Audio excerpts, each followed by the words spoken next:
নমস্কার। আজ 25শে বৈশাখ, বিশ্বকবি রবীন্দ্রনাথ ঠাকুরের জন্মজয়ন্তী। তার সৃষ্টির প্রতি আমার শ্রদ্ধার্ঘ।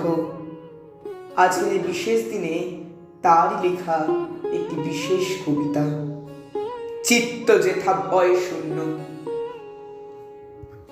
চিত্ত যেথা ভয় শূন্য, উচ্চ যেথা শির, জ্ঞান যেথা মুক্ত, যেথা গৃহের প্রাচীর।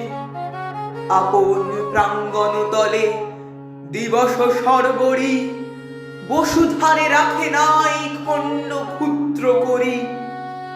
যেথা বাক্য হৃদয়ের উৎসমুখ হতে উচ্ছ্বসিয়া ওঠে, যেথা নির্বারিত স্রোতে দেশে দেশে দিশে দিশে কর্মধারা ধায়, অজস্র সহস্রবিধ চরিতার্থতায়।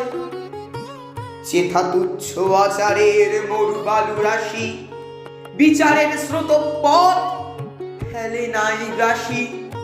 পৌরুষেরে করেনি শতধা, নিত্য যেথা তুমি সর্বকর্ম চিন্তা। আনন্দের নেতা নিজ হস্তে নির্দয় আঘাত করিবিত, ভারতের সেই স্বর্গে কর জাগরিত। নমস্কার।